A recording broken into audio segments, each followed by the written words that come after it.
Hey man, you ever wonder if the Roman Empire actually fell? What do you mean? Of course they did. That's what they want you to think. But what if they didn't fall? What if they just evolved? Bro, it's literally called the fall of Rome. Yeah, but what's Rome? The Western Roman Empire collapsed in 476 CE, right? But the Eastern Roman Empire, what we call the Byzantine Empire, went on for another 1,000 years. Okay, but that was like different. Was it though? They still called themselves Romeoi. Their capital, Constantinople, was New Rome, and they had an emperor. Wait, so they never saw themselves as something else? Nope, until it fell in 1453. And guess who started calling itself the Third Rome afterwards? The Vatican? Nah, even crazier, Moscow. The Russians claimed to be the rightful heir to Rome's legacy.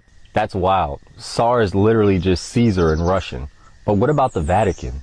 The Vatican kept the spiritual side of Rome alive, but think about it. Roman Catholic Church? Okay, but wasn't there something like the Holy Roman Empire? Yep, they were neither Holy, Roman, nor an empire, but they were definitely trying to channel that Roman vibe, crowning emperors and using Roman law. Charlemagne gets crowned by the Pope, and boom, a new Rome for the Middle Ages. So Rome never fell, it just passed the torch. Exactly. The architecture, the law, the idea of Rome, those things spread to Western Europe in the church and eventually made its way to America. So architecture, law, religion, And symbols. That eagle that Americans are so proud of, that's Rome's SPQR. You still see it all over Italy. Even America's government buildings look like Roman temples. Washington, D.C. is basically a modern-day Forum Romanum.